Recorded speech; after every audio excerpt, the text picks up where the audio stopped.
Inini anwa Victor Chembe nana Rogers Fatia na Last Fatia. Kuna wazhinji vanoziva Rogers Fatia steroid notachana naye kumberi kwazvo.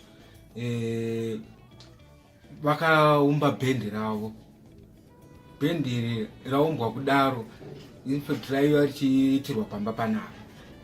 Richiitirwa pamba panapa saka muchemberi wangu inene vakazvifarira pachidzwa magaba nezvima speaker pamba pedu tine chilauda speaker chatatinacho chimwe cheto taiti tikaisa mumuti wemuhabros chainzwika volume yacho yaisvika kana kunana F kuvainzwa kuti pane zvikuitika. Saka vanhu vaiuya voungana pamba pedu paipai. Saka turikuridzwa kwaitwa magaba aya mabhancho aya nezvimadrums zvazvo angogadzirwawo zvinongoziva zvechidiki zvazvo.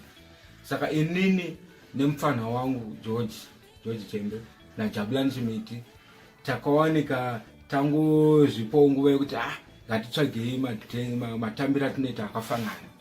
Andinoona tadaro tabva tatanga kutotamba kutata madancers ebhendi remukoma wangu rainzi Maungira Express remukoma wangu nana Last Fatia rangava tingadzire bhendi remo. Ndo matangira andakaita munhau dzezvekutamba idzodzo.